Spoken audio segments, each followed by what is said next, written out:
सरस्वती, हमारी पुत्री चंद्रिका अब विवाह के योग्य हो गई है। आप बिल्कुल सही कहते हैं। उसकी सुंदरता के चर्चे आसपास के राज्यों तक फैले हुए हैं। सरस्वती, हम अपनी पुत्री चंद्रिका की शादी एक सुंदर और वीर राजकुमार से करेंगे, और इतनी धूमधाम से करेंगे कि हमारी पुत्री के विवाह के समारोह को आने वाली नस्लें याद रखेंगी। मुझे लगता है कि एक बार हमें अपनी पुत्री से पूछ लेना चाहिए। हाँ? तुम कहना क्या चाहती हो? यही कि आखिर हमारी पुत्री राजकुमारी चंद्रिका किस राज्य में किस राजा से शादी करना चाहती है। तुम सही कह रही हो। हम अभी और इसी वक्त चंद्रिका से बात करते हैं। रुको। इतना बोलकर राजा वीरेंद्र चंद्रिका के कक्ष में चला गया और चंद्रिका की ओर देखकर बोला, हाँ तो बेटे चंद्रिका, देखो अब तुम विवाह के योग्य हो गई हो। अगर तुम्हारे मन में कोई राजकुमार बसा हो तो तुम हमें बेझिझक बता सकती हो। अपने पिता की बात सुनकर राजकुमारी चंद्रिका शर्माती हुई बोली, पिताजी, आप जिससे मेरा विवाह तय करेंगे मैं उसी के साथ विवाह करूंगी, परंतु मेरी एक शर्त है। शर्त? कैसी शर्त? पिताजी, मैं विवाह उसी के साथ करूंगी जिसने विचित्र पीली नगरी को अपनी आंखों से देखा हो। ये सुनकर राजा पूरी तरह आश्चर्य में पड़ गए। ये तुम कैसी बात कर रही हो राजकुमारी चंद्रिका? इस तरह की नगरी के बारे में तो आज तक हमने कभी नहीं सुना। पिताजी, पिछले कुछ समय से मैं अपने सपने में एक विचित्र पीली नगरी को देख रही हूँ, जो बहुत सुंदर नगरी है। जब भी सपने में मैं अपने आप को पीली नगरी में पाती हूँ तो मुझे वो सपना बिल्कुल वास्तविक लगता है, और मुझे विश्वास है कि इस तरह की पीली नगरी इस दुनिया में कहीं तो जरूर है। देखो बेटा, मैं तुम्हारे सपने का सम्मान करता हूँ, परंतु इस तरह की नगरी इस संसार में नहीं हुई तो क्या तुम कभी विवाह नहीं करोगी? अपने पिता की बात सुनकर राजकुमारी चंद्रिका अटल अंदाज में बोली, नहीं पिताजी, तो फिर मैं विवाह नहीं करूंगी। मैं विवाह केवल उसी व्यक्ति से करूंगी जिसने विचित्र पीली नगरी को देखा हो, फिर चाहे वो राजकुमार हो या फिर कोई आम नागरिक। अपनी पुत्री की बात सुनकर राजा वीरेंद्र उसके कक्ष से बाहर आ गए। वो जानते थे कि उनकी पुत्री राजकुमारी चंद्रिका बहुत ही जिद्दी किस्म की थी। राजा तुरंत मंत्री सौरभ सिंह के पास जाकर उसे सारी घटना बताते हुए बोले, तुम जानते हो मंत्री कि राजकुमारी कितने जिद्दी है। इस बात को तो मैं क्या, पूरा राज्य जानता है महाराज। जाओ, जाकर आसपास के राज्यों में ऐलान करवा दो और हमारे राज्य के आम नागरिकों में भी ऐलान करवा दो कि जिसने भी विचित्र पीली नगरी को अपनी आंखों से देखा हो वो सीधे हमारे महल में आ जाए। हम अपनी पुत्री चंद्रिका का विवाह उस व्यक्ति से करवा देंगे। जाओ, ऐलान करवा दो। आप कैसी बात कर रहे हैं महाराज? राजकुमारी चंद्रिका की शर्त बड़ी ही बेतुकी है। अपनी जबान पे लगाम दो मंत्री। तुम अच्छी तरह से जानते हो कि मेरी पत्नी की वर्षों से संतान नहीं हुई थी। राजकुमारी चंद्रिका को एक साधु ने हमें भेंट स्वरूप दिया था। जब राजकुमारी छोटी थी तब से हमने उनकी हर जिद पूरी की है। हम उसकी ये जिद भी पूरी करेंगे। हम उसकी आंखों में आंसू नहीं देख सकते, समझ गए? हमने जो कहा है वो करो, बस। राजा वीरेंद्र का आदेश सुनकर मंत्री सौरभ सिंह ने ऐसा ही किया। कुछ ही दिनों में ये खबर आसपास के राज्यों में जंगल की आग की तरह फैल गई। मगर सभी राजकुमारों ने विचित्र पीली नगरी के नाम से अपने हाथ खड़े कर लिए क्योंकि उन सब ने उस नगरी को देखना तो बहुत दूर की बात है, उस नगरी का कभी नाम तक नहीं सुना था। राजा वीरेंद्र के राज्य में ये चर्चा जोरों शोरों पर थी। विष्णुगढ़ राज्य में ही रोहन नाम का एक सुंदर नौजवान व्यापारी रहा करता था। रोहन दूसरे राज्य से अपने घर आया ही था कि तभी उसकी माँ मिताली उससे बोली, पहले तो तू व्यापार के सिलसिले में जब राज्य से बाहर जाता था तो कुछ दिनों में लौट आता था, लेकिन अब तो तुझे लौटने में महीने का समय लग जाता है। हाँ माँ, व्यापार धीरे धीरे आगे बढ़ता जा रहा है और मैं चाहता हूँ कि अपने पिता के व्यापार को अपने देश के अलावा अगले देश में भी स्थापित करूँ। हाँ, तेरे पिताजी भी बिल्कुल तेरी तरह थे। अच्छा, ये सब बातें छोड़, देख मुझसे बुढ़ापे में घर का काम नहीं होता। अरे आप चिंता क्यों करती हो माँ, मैं घर पर नौकरानी रख लेता हूँ। हाँ। अरे बुड़बक, मेरे कहने का ये मतलब है कि तू विवाह करके बहू को घर ले आ। बहू जब घर आ जाएगी तो उससे बातें करने में मेरा भी समय कट जाया करेगा।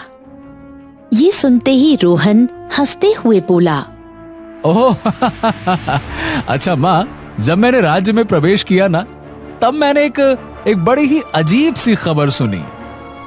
कैसी खबर? अरे माँ, मैंने सुना है कि राजा वीरेंद्र की पुत्री चंद्रिका ने विवाह की एक शर्त रखी है। शर्त के अनुसार जिसने भी विचित्र पीली नगरी को देखा है वो उसी के साथ विवाह करेंगी। ये शर्त है उनकी। हाँ हाँ, तूने बिल्कुल सही सुना है। मुझे नहीं पता था कि राजा वीरेंद्र की पुत्री चंद्रिका एक मूर्ख स्त्री होगी, क्योंकि इस तरह की नगरी तो है ही नहीं। उसे जीवन भर कुंवारी ही रहना पड़ेगा। हाँ, यही तो मैं आपसे कहना चाहता हूँ माँ। जब इस तरह की नगरी ही नहीं है तो क्यों ना मैं ही राजकुमारी चंद्रिका से विवाह कर लूं। मैं उनसे बोल दूंगा कि मैंने उस नगरी को देखा है। ये सुनकर मिताली डर गई। नहीं बेटा, ये तो धोखा होगा। अरे कोई धोखा ओखा नहीं होगा माँ, इसी बहाने आपको राजकुमारी जैसी बहू मिल जाएगी है ना। और वैसे भी मैंने उनकी सुंदरता के चर्चे बहुत सुने हैं। हाँ, बड़ी सुंदर है वो। अगले दिन रोहन राजमहल में पहुंचकर एक सैनिक से बोला, सुनो, महाराज वीरेंद्र से जाकर कहो मैंने उस विचित्र पीली नगरी को देखा है। जाओ, जाकर कह दो।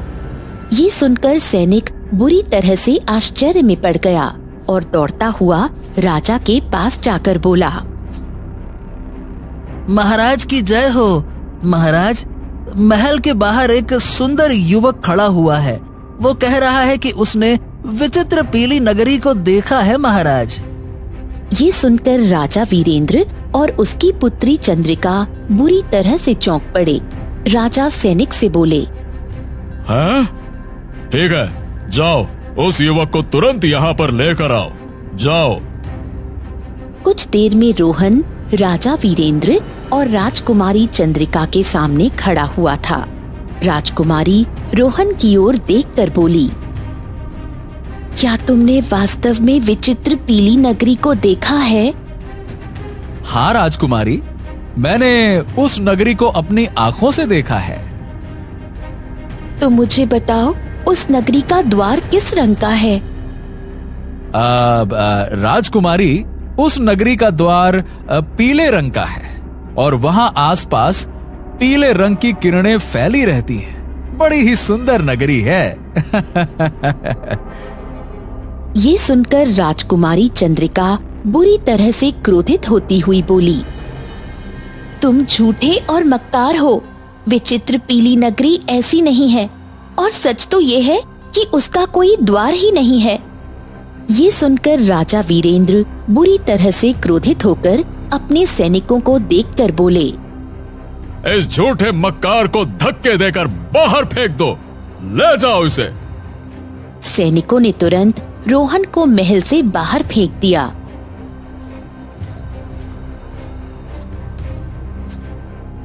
अरे बाप रे बाप, आज तो मेरा बहुत ज्यादा अपमान हो गया। अगर माँ को पता लग गया तो वो मेरे बारे में क्या सोचेंगी। उसका लाडला बेटा ऐसे धक्के खाकर महल से बाहर निकाल दिया गया। अरे रे रे रे रे, नहीं नहीं नहीं नहीं नहीं नहीं नहीं। और अगर ये बात किसी और को पता चल गई तो फिर तो राज्य के लोग मेरा मजाक उड़ाएंगे। हाँ, अब तो बात मेरे आत्मसम्मान की है। चाहे कुछ भी हो जाए, अब मैं उस विचित्र पीली नगरी में घूम कर ही आऊंगा और राजकुमारी चंद्रिका से विवाह करके उसे अपनी पत्नी बना के ही घर लौटूंगा। ऐसे नहीं लौटूंगा। हाँ, ठीक है ठीक है ठीक है। अब इसके लिए मुझे जंगल में तपस्या कर रहे साधु महाराज की मदद लेनी होगी, जिनके बारे में अक्सर मेरी मां मुझे बताया करती थी। ठीक, अब मैं उनके पास जाता हूं।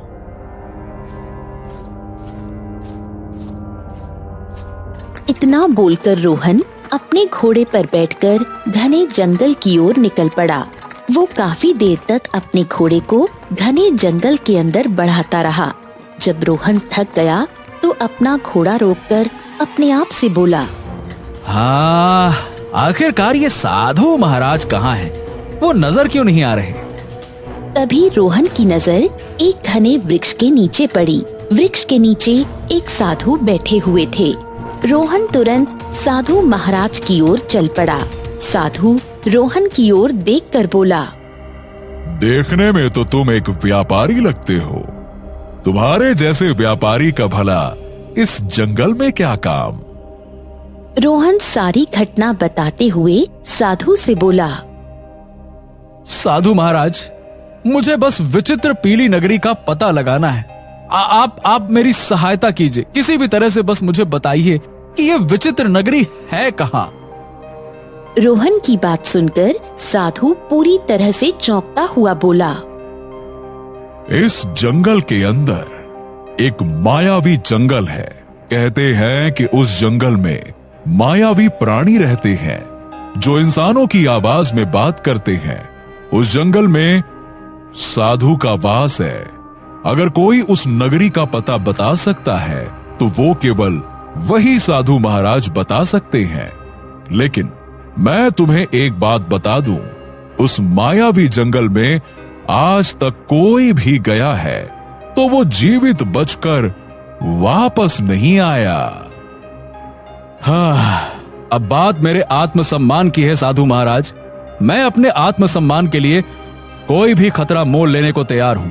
अगर मुझे पीली नगरी का पता उस मायावी जंगल में पता लगता है तो ठीक है, मैं अपनी जान जोखिम में डालकर वहां जाऊंगा। आपका बहुत बहुत धन्यवाद साधु जी। अब मैं जा रहा हूं। इतना बोलकर रोहन अपने घोड़े पर बैठकर मायावी जंगल की ओर चल दिया। रोहन शाम तक अपना घोड़ा दौड़ाता रहा। जब उसका घोड़ा थककर चूर हो गया, रोहन ने अपना घोड़ा एक पेड़ के नीचे खड़ा कर दिया। तभी उसकी नजर एक सुंदर हथनी पर पड़ी। रोहन ने देखा एक लंबा सांप हथनी को डसने के लिए बैठा हुआ था। रोहन को न जाने क्यों उस हथनी को देखकर बड़ा ही तरस आ गया। रोहन ने तुरंत अपनी तलवार निकाल ली। रोहन सांप के ऊपर वार करने ही वाला था कि तभी वो सांप रोहन की ओर देखकर इंसानी आवाज में बोला, तुम मुझे मार नहीं सकते। अगर तुम मुझे मारोगे तो खुद जीवित नहीं बचोगे। सांप के मुंह से इंसानी आवाज सुनकर रोहन बुरी तरह से चौंक पड़ा। हैं? तुम तो सांप हो और सांप इंसानों की आवाज में तो बात नहीं कर सकते। ये क्या चक्कर है? तुम मायावी जंगल के अंदर हो, समझ गए? रोहन अपने मन में बोला, ओ, समझ गया। इसका मतलब साधु महाराज ने सही कहा था। इतना बोलकर रोहन ने सांप से बोला, देखो, इस हथनी को छोड़ दो। नहीं नहीं नहीं, मैं इसे नहीं छोड़ सकता। और अगर तुम चाहते हो कि मैं इसे छोड़ूं तो केवल एक शर्त पर ही छोड़ सकता हूँ। शर्त? कैसी शर्त? इसके बदले में मैं तुम्हें डसूंगा। अब फैसला तुम्हारे हाथों में है। सांप की बात सुनकर रोहन गहरी सोच में डूबते हुए बोला। माँ कहती है, मनुष्य का जीवन अगर किसी प्राणी या किसी मनुष्य के काम आ जाए तो ये उसके लिए बहुत बड़ी बात है। ठीक, मुझे मंजूर है। रोहन ने इतना कहा ही था कि तभी रंग बिरंगी किरणों के साथ वो सांप एक साधु में परिवर्तित हो गया। ये देखकर रोहन आश्चर्यचकित हो गया। साधु रोहन की ओर देखकर बोला, न जाने कितने मनुष्य यहाँ पर आए और इस परीक्षा में कभी सफल नहीं हो पाए और मौत की गोद में समा गए। तुम पहले मनुष्य हो, हाँ, जो इस परीक्षा में पास हुए हो। बोलो युवक, यहाँ पर क्यों आए हो? रोहन साधु महाराज को सारी घटना बताते हुए बोला। महाराज, मुझे उस विचित्र पीली नगरी का पता जानना है। साधु रहस्यमयी अंदाज में रोहन की ओर देखते हुए बोला, ये मायावी जंगल है। तुम इस जंगल के अंदर जाओ, तुम अपनी सही जगह पर पहुंच जाओगे। परंतु एक बात याद रखना, अपने कदम बहुत संभाल के रखना। यहाँ की जमीन कब नदी बन जाए और कब नदी जमीन बन जाए, कुछ भी पता नहीं होता।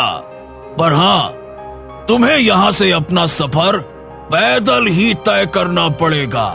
तुम्हारा घोड़ा इससे आगे नहीं जा पाएगा। हाँ, मेरा आशीर्वाद तुम्हारे साथ है। तथास्तु। रोहन साधु का आशीर्वाद लेकर पैदल ही यात्रा की ओर चल पड़ा। रोहन जंगल में चल ही रहा था कि अचानक वो डूबने लगा। रोहन बुरी तरह घबराते हुए अपने आप से बोला, हाँ हाँ, अरे अरे, ये क्या कहोगे? ये क्या हो रहा है? मैं कैसे डूब सकता हूँ? हाँ, ये क्या हो रहा है? रोहन ने अपनी नजर जैसे ही जमीन पर दौड़ाई तो उसने देखा कि वो एक नदी के ऊपर था। रोहन उस नदी से बाहर निकलने के लिए अपने पैर हिलाने लगा, मगर नदी का पानी रोहन को पूरी शक्ति से नीचे की ओर खींच ले जा रहा था। रोहन नदी के अंदर बेहोश हो गया। अगले ही पल रोहन की आंख खुली तो अपने आप को एक बहुत ही सुंदर राज्य में पाया, जहाँ पर दो सैनिक खड़े थे, जिनके शरीर इंसानों के थे पर चेहरा शेर का था। उनमें से एक सैनिक रोहन की ओर देखकर बोला, तुम तो कोई मनुष्य हो, तुम हमारी विचित्र पीली नगरी में कैसे आ गए? चलो, तुम हमारे साथ महाराज के पास चलो। चलो। वो दोनों सैनिक रोहन को पकड़कर एक महल के अंदर ले गए। महल के अंदर एक मनुष्य जैसा दिखने वाला राजा खड़ा हुआ था, जो रोहन को देखकर चौंकते हुए बोला, तुम तो एक मनुष्य हो, तुम विचित्र पीली नगरी में कैसे आ गए? रोहन सारी घटना बताते हुए बोला, हाँ, मुझे केवल इतना याद है कि मैं नदी में बेहोश हो गया था। उसके बाद मेरी आंख यहाँ खुली है। हाँ। रोहन की बात सुनकर राजा रहस्यमयी अंदाज में मुस्कुराते हुए बोला, तुम जिस नदी में डूबे थे, उस नदी में हमारी जादुई पीली दुनिया का द्वार है। हैं? आपकी जादुई दुनिया का द्वार? मतलब मैं कुछ समझा नहीं। तुम जिस नदी की बात कर रहे हो वो पृथ्वी लोक में बहती है, परंतु इस समय तुम विचित्र पीली नगरी में हो, जो कि तुम्हारे पृथ्वी पर नहीं है। ये एक अलग लोक है। इसके बारे में केवल कुछ साधु ही जानते हैं। हम तुम्हारा वर्षों से इंतजार कर रहे थे मनुष्य। तुम ही हो जो हमारी पुत्री को श्राप से आजादी दिला सकते हो। हमें अपनी पुत्री को देखे हुए वर्षों बीत चुके हैं। ये सुनकर रोहन चौंक पड़ा। तभी रोहन की नजर महल में बनी हुई एक मूर्ति पर पड़ी। रोहन उस मूर्ति को देखकर बुरी तरह से चौंक पड़ा। हाँ, ये मूर्ति तो चंद्रिका की है। इतना बोलकर रोहन उस मूर्ति की ओर बढ़ गया। रोहन ने जैसे ही उस मूर्ति को छुआ, अचानक वो बेहोश हो गया। अगले ही पल उसकी आंखें राजा वीरेंद्र के महल के बाहर खुलीं। ये देखकर रोहन आश्चर्यचकित रह गया। क्या मैं सपना देख रहा था? अरे, वो सपना था या वास्तविक था? हाँ? नहीं, वो हकीकत था। मैंने जैसे ही उस मूर्ति को हाथ लगाया, मैं बेहोश हो गया। रोहन तुरंत महल की ओर दौड़ा और एक सैनिक से बोला, सुनो, राजा वीरेंद्र से कहो कि मैंने विचित्र पीली नगरी को देखा है। जाओ। कुछ देर बाद रोहन राजा वीरेंद्र और राजकुमारी चंद्रिका के सामने खड़ा हुआ था। ओहो, तो तुम वही हो जिसे हमने धक्के मारकर महल से बाहर निकाल दिया था? फिर से यहाँ आ गए क्या? इस बार हम तुम्हें कारावास में डाल देंगे। लगता है तुम फिर झूठ बोलकर मुझसे विवाह करने के विचार से आए हो। नहीं राजकुमारी, पहली बार मैंने सच में झूठ बोला था, परंतु इस बार मैं बिल्कुल सत्य कह रहा हूँ। मैंने विचित्र पीली नगरी को देखा है, यहाँ तक कि मैं वहाँ से होकर आया हूँ। तो फिर बताओ, वो कैसी दिखती है? राजकुमारी चंद्रिका, विचित्र पीली नगरी का राजा बिल्कुल इंसानों की तरह है, परंतु वहाँ के वासी आधे जानवर और आधे मनुष्यों की तरह हैं। ये सुनकर राजकुमारी चंद्रिका बुरी तरह से चौंक पड़ी और अपने पिता की ओर देखकर बोली, पिताजी, जिस सच को आपने वर्षों से मुझसे छिपाया, मैं उस सच को जान गई हूँ। मैं जानती हूँ कि मैं आपकी पुत्री नहीं हूँ, परंतु आप ये नहीं जानते कि मैं विष्णुगढ़ की राजकुमारी नहीं, बल्कि विचित्र पीली नगरी की राजकुमारी हूँ। पिताजी, ये बिल्कुल सही कह रहा है। समय आ गया है पिताजी, मेरा विचित्र नगरी जाने का। हाँ, ये तुम क्या कह रही हो राजकुमारी? राजकुमारी चंद्रिका ने इतना कहा ही था कि तभी वहाँ एक साधु प्रकट हो गया, और ये साधु वही था जिसने राजा वीरेंद्र को राजकुमारी चंद्रिका को भेंट किया था। साधु को देखकर राजा बुरी तरह से चौंक पड़ा। साधु रहस्यमयी अंदाज में राजा वीरेंद्र से बोला, तुम्हारी पुत्री सही कह रही है राजन। मैं अभी तक कुछ समझ नहीं पा रहा साधु महाराज। जहां तक जानता हूं, राजकुमारी चंद्रिका कुछ महीनों की थी जब आपने इसे मुझे सौंपा था। मैंने इसकी परवरिश की, ये मेरे सामने बड़ी हुई। फिर ये विचित्र पीली नगरी की राजकुमारी कैसे हो सकती है? ये कैसे हो गया? विचित्र पीली नगरी एक बहुत ही सुंदर नगरी है। बहुत ज्ञानी साधु वहां तपस्या करने के लिए जाते हैं।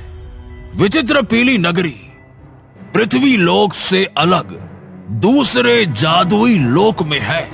वर्षों पहले मैं विचित्र पीली नगरी में तपस्या कर रहा था कि तभी पीली नगरी की राजकुमारी ने मेरी तपस्या भंग कर दी। मुझे बहुत बुरी तरह से क्रोध आ गया। मैंने उसे श्राप दे दिया। बस श्राप के लगते ही राजकुमारी चंद्रिका मूर्ति में परिवर्तित हो गई। ये देखकर राजकुमारी के पिता फूट फूट कर रोने लगे। मुझे आखिरकार उन पर दया आ गई। तब मैंने उनसे कहा कि उसकी पुत्री राजकुमारी चंद्रिका मनुष्य के रूप में पृथ्वी में गरीब परिवार के यहाँ जन्म लेगी। दुर्भाग्यवश जब राजकुमारी 1 वर्ष की हुई तो इसे जन्म देने वाली स्वर्ग सिधार गई, तो मैंने इसे तुम्हें भेंट में दे दिया। जब राजकुमारी चंद्रिका 20 वर्ष की हुई तब उसे अपने पुनर्जन्म की सारी बातें याद आ गई। राजकुमारी चंद्रिका पीली नगरी की राजकुमारी है। ये उसका दूसरा जन्म है और ये तभी अपने माता पिता से जाकर मिल सकती है जब कोई ऐसा मनुष्य जिसने अपनी आंखों से विचित्र पीली नगरी को देखा हो वो चंद्रिका से विवाह करेगा। तो बस ऐसा करते ही चंद्रिका में पीली नगरी की जादुई शक्तियां आ जाएंगी और वो आसानी से अपने लोक वापस जा सकती है। इतना बोलकर साधु वहां से गायब हो गए। फिर राजा वीरेंद्र ने राजकुमारी चंद्रिका का विवाह धूमधाम से रोहन के साथ संपन्न कर दिया और रोते हुए अपनी पुत्री चंद्रिका की ओर देखकर बोला, राजकुमारी, राजकुमारी, तुम्हें तुम्हारे पुराने जन्म की बातें याद आ गई है। राजकुमारी, अब तुम यहाँ से चली जाओगी। नहीं पिताजी, मैं केवल कुछ दिनों के लिए विचित्र पीली नगरी माता पिता से मिलने के लिए जाऊंगी। वो काफी वर्षों से मुझे देखने के लिए तरस रहे हैं। उसके बाद मैं पृथ्वी लोक में ही अपने पति रोहन के साथ रहूंगी। इतना बोलकर राजकुमारी वहाँ से गायब हो गई और कुछ दिनों बाद पृथ्वी पर वापस आ गई और अपने पति रोहन के साथ खुशी खुशी रहने लगी।